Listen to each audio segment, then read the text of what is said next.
The reason I'm doing this video right at this moment is because viewer BR emailed me asking for help in putting together a video about Gossypol to get the word out about what is in our food supply chain. BR and her family are farmers, and in the winter they subsistence hunt wild hogs, only what they need for their meat supply. She received word from local authorities about a hog abatement program that was going to be implemented in the area where she lives in central Texas, involving Gossypol, a toxic compound in the cotton plant. My name is Michelle Gibson. She sees this situation just as bad, if not worse, than the fluoride scam that was perpetrated on the world's population. She told me the cotton industry is taking a poisonous chemical waste product from cotton and telling us it is good for us. She said she's not a researcher, but she went down the rabbit hole herself to get an answer for her simple question that the authorities she contacted in Texas about the hog abatement program where she lives were either unwilling or unable to answer. Is there evidence of secondary transfer? She said that even she was able to find out how bad this is for the masses and shared her research findings with me.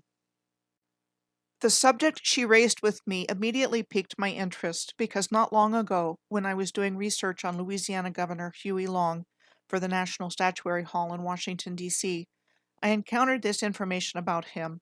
Huey Long worked as a salesman before entering politics. He met his future wife Rose at a baking contest he promoted to sell Cottolene shortening, a brand of shortening made of beef suet and cottonseed oil that was produced in the United States from 1868 until the early 20th century, the first mass-produced and mass-marketed alternative to lard, a natural cooking fat derived from rendered pig fat. Besides encountering Cottolene shortening in my research about Huey Long, after I present BR's findings on cottonseed oil and Gossypol, I'm going to share other research that I have encountered along the way regarding the subject of what is in what we consume on a daily basis. The Commissioner of the Texas Department of Agriculture released a press release on June 1st of 2021 regarding a new product in fight against feral hogs. In it, Hogstop is described as a new hog contraceptive bait entering the market that week with the goal of curbing the growth of the feral hog population in Texas over time, and an exciting new tool in the war against feral hogs. The Texas Department of Agriculture Commissioner's press release went on to talk about the estimated $52 million in damages feral hogs cause in damages in Texas, and that the all-natural contraceptive bait Hogstop targets the male hog's ability to reproduce. The press release goes on to say that Hogstop does not have to be registered by the Texas Department of Agriculture because it is considered a 25B pesticide by the EPA, meaning that it is considered to be a pesticide that causes little harm to humans. So when I looked on the Hogstop website under frequently asked questions, under what is Hogstop and how do I use it, the answer is that it is a mixture of ingredients commonly found in livestock feeds fed to feral hogs to reduce their numbers on your farm or ranch. Nowhere on their website can I find a list of actual ingredients. Only that it says it is considered safe for human consumption. Not only that, the website states if there is a health risk for humans harvesting the hogs, the issue is deflected to contact with disease organisms carried by the hogs. I searched for Gossypol and Hogstop and found it mentioned in a discussion thread of the Texas Hunting Forum website.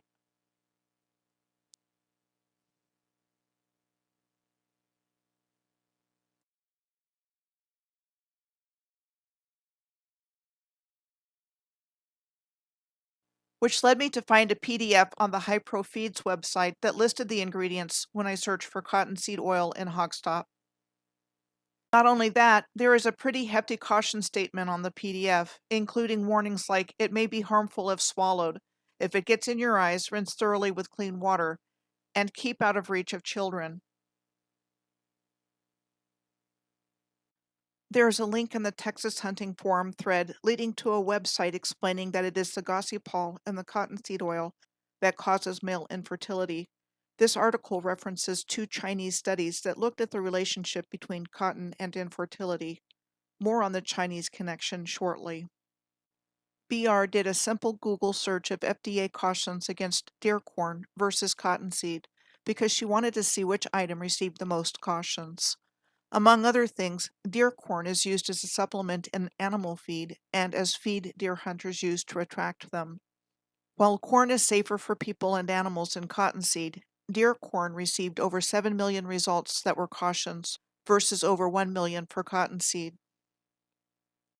BR mentioned the actual corn grain is safe and that it's the aflatoxin that causes the warning, where with cottonseed, the actual grain or seed contains the poison.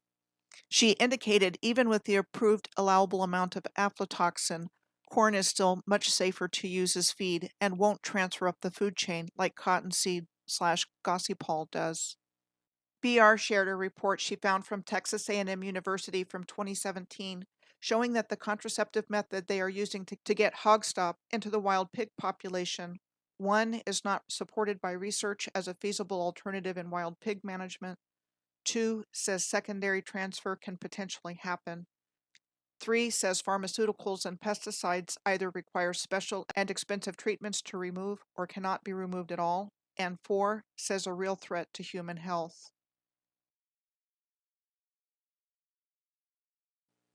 BR found this statement about Gossypol in the 1983 President's Review and Annual Report of the Rockefeller Foundation concerning a grant awarded for a fellowship through the Chinese Academy of Medical Sciences that established a molecular biology lab to find a way to use Gossypol to suppress sperm motility. It also mentions a Rockefeller Foundation grant to the Catholic University of Chile that allowed its endocrinology lab to continue researching female reproductive physiology in order to determine how normal physiological mechanisms may be used to facilitate safe and effective procedures for intervening in the reproductive process. BR also researched information from an international symposium in Heidelberg, Germany that took place in September of 1984. The World Health Organization, WHO, was mentioned as having organized research into using Gossypol as a contraceptive. For one, it was suggested to feed cottonseed oil as a contraceptive. BR also found this research on Gossypol, which documented that one, cooking oil was changed in the Jiangsu province in the 1930s from soybean to cottonseed, and a general period of infertility followed. Two, an increasing awareness of toxicological effects of Gossypol caused urgent reassessment of its potential as an anti-fertility agent. Three, the Rockefeller Foundation supported limited clinical trials in China and small-scale clinical trials in Brazil and Austria. Four, the World Health Organization and Rockefeller Foundation supported animal studies to better define the mechanism of action of Gossypol. And five, the National Institutes of Health was testing analogs of Gossypol for pharmaceutical efficacy in its contraceptive development branch. So this has been known about Gossypol and actively studied for almost a century now, which makes the FDA approval of GMO cotton as a solution to human hunger all the more interesting. According to this article on the Global Research website, the U.S. Food and Drug Administration approved a genetically modified cotton for unregulated release as a potential solution to human hunger in October of 2019. The article describes this as a radical decision to permit consumption as food by humans and animals of a GMO cottonseed developed at the Texas A&M AgriLife Research Center and opening grave new concerns about the safety of our food chain. This article with study results on Gossypol toxicity in livestock from the Oklahoma Cooperative Extension Service found that the toxic effects of Gossypol are cumulative and that the longer livestock, in this case cattle, are on a ration containing Gossypol, the likelier they were to have problems. The European Food Safety Authority published an article on December 4th of 2008 entitled Gossypol as Undesirable Substance in Animal Feed, Scientific Opinion of the Panel on Contaminants in the Food Chain. BR's notes from this article are showing in the left-hand margin of this image.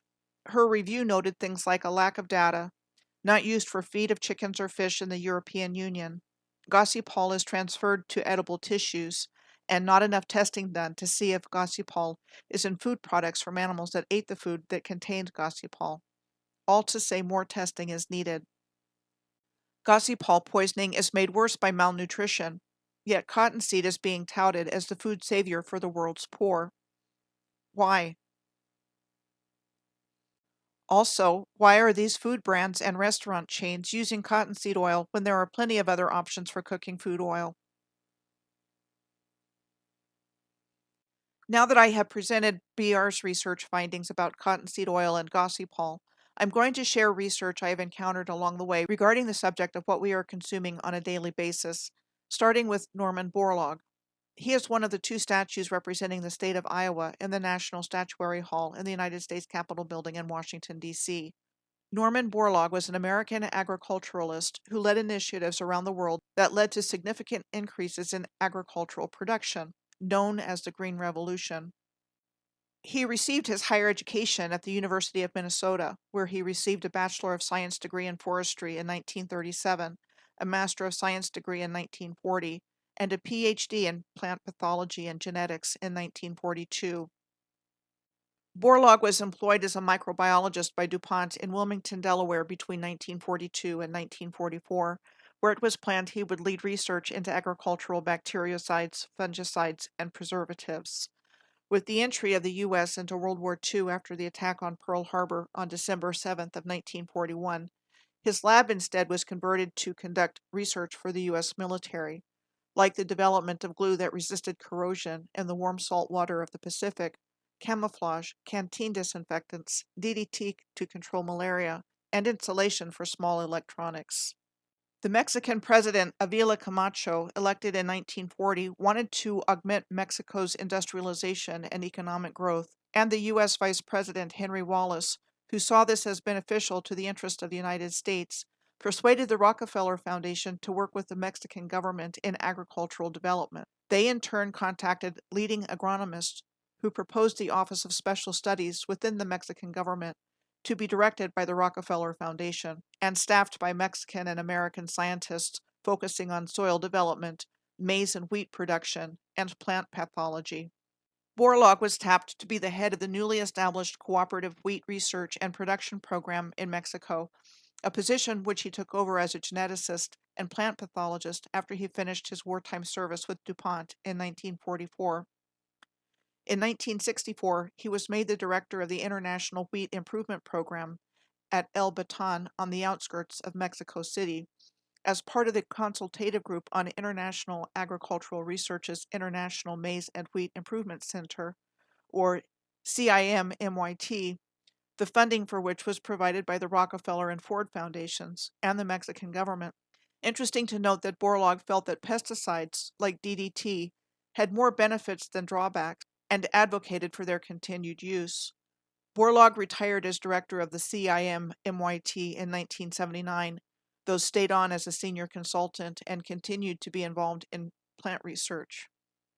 He started teaching and doing research at Texas A&M University in 1984 and was the holder of the Eugene Butler Endowed Chair in Agricultural Biotechnology, for which he advocated the use of, as he had for the use of pesticides, in spite of heavy criticism. Norman Borlaug died at the age of 95 in September of 2009 in Dallas. There is a memorial to Norman Borlaug outside the city of Obregon at CIMMYT's experiment station in Mexico's Sonora State, where there are miles and miles of cultivated land, where tractors plow the land, airplanes spray pesticides on the crops, mechanical harvesters reap the wheat, trucks carry the crops to town, from where they are shipped around the world. Among other awards and recognition for his achievements, Borlaug received the Nobel Peace Prize in 1970, the Presidential Medal of Freedom in 1977, and the Congressional Gold Medal in 2006. It is interesting to note that the old Des Moines Public Library building has been the Norman E. Borlaug / World Food Prize Hall of Laureates for the World Food Prize since 1973, an international award recognizing the achievements of individuals who have advanced human development by improving the quality, quantity, or availability of food in the world. The old Des Moines Public Library building was said to have been constructed in 1903 and was listed on the National Register of Historic Places in 1977. The World Food Prize is awarded here in October of every year, and the World Food Prize Foundation is endowed by the Rockefeller Foundation. It is also interesting to note that in Norman Borlaug's home state of Iowa, Power Pollen is located in Ankeny. Power Pollen's mission statement is to preserve and enhance crop productivity by enabling superior pollination systems. Well, that sounds great, but when I was looking for information on power pollen, I encountered the information that in 2021, Power Pollen announced a commercial license agreement with Bayer Pharmaceuticals designed to help corn seed production. And what's wrong with that picture? Monsanto was acquired by the German multinational Bayer Pharmaceutics and Life Sciences Company after gaining United States and EU regulatory approvals on June 7th of 2018 for $66 billion in cash, and Monsanto's name is no longer used. Then there are soybeans. The soybean, which is native to East Asia, has a number of uses. Among other things, soybean meal is used in many packaged meals as a cheap protein source, like textured vegetable protein, or TVP, as well as in many meat and dairy substitutes. And soybean is the most important protein source in feed for farm animals, which 70% of the soybeans grown in the United States are used for. Also, most of the soybeans grown in the United States are GMO and make up a significant portion of the GMOs grown in the United States. And on top of that are the only GMO beans that are commercially available in the US. So it sounds like, once again, in this case, genetically modified soybeans are introduced and hidden in our food supply chain, coming to us as additives to food and in the meat of farm animals we consume that are being fed a high soybean diet. When I was looking at the European settlement of the Mississippi River Valley, I encountered the Monsanto brothers, Benjamin and Jacob. They were from a Sephardic Jewish slave trading family originating in Spain and ended up coming to live in Natchez, Mississippi, located on the Mississippi River, where Benjamin Monsanto, a slave holder and seller, purchased the cotton producing Glenfield plantation in 1787. A Natchez Monsanto descendant by the name of Olga Mendez Monsanto married John Francis Queeny, who founded the Monsanto Chemical Company in St. Louis in 1901 and named it after his wife's family. The first product the Monsanto Chemical Company manufactured was saccharin, which Queeny sold to the Meyer Brothers Drug Company in St. Louis. Then, when I was doing research about Monroe in Louisiana, I found Joseph Biedenharn, a German-American businessman from Vicksburg, Mississippi, whose parents immigrated to the United States following the revolutions of 1848. Joseph was a candy maker, the first bottler of Coca-Cola, and the first to develop an independent network of franchise bottlers to distribute the drink. This was his original company building in Vicksburg. Biedenharn moved his candy manufacturing and Coca-Cola bottling operations to Monroe, Louisiana from Vicksburg, Mississippi in 1913. This graphic explains what regular Coca-Cola does to you within an hour of drinking a Coke. Within 10 minutes, 10 teaspoons of sugar enters your system, 100% of the daily recommended value. You don't vomit due to the excessive amount of sugar because the phosphoric acid in Coke eliminates the flavor. In 20 minutes, your blood sugar skyrockets, and your liver responds by converting large amounts of sugar into fat. In less than 40 minutes, the caffeine is completely absorbed. Your eyes dilate, your blood pressure goes up, and your liver sends more sugar into your bloodstream. Around 45 minutes, your body increases its production of dopamine, which stimulates the brain's pleasure-feeling centers in the same way that heroin does. After an hour, you face a decrease in blood sugar. Within an hour of drinking Diet Coke, which contains Monsanto's artificial sweetener aspartame, this is what happens. In 10 minutes, the phosphoric acid attacks the enamel in your teeth and tricks your body into thinking it has just processed sugar. In 20 minutes, it can trigger insulin like regular Coke, sending your body into fat storage mode. It can produce greater risk for diabetes type 2, high blood pressure, and heart disease, potentially doubling the risk of metabolic syndrome. In 40 minutes, Diet Coke can cause addiction with a combination of caffeine and aspartame, creating a short addictive high similar to cocaine, and in an hour or more can deplete nutrients and make you hungry and thirsty for more. It dehydrates rather than hydrates your body and has no nutritional value. The Coca-Cola products you consume dissolve teeth,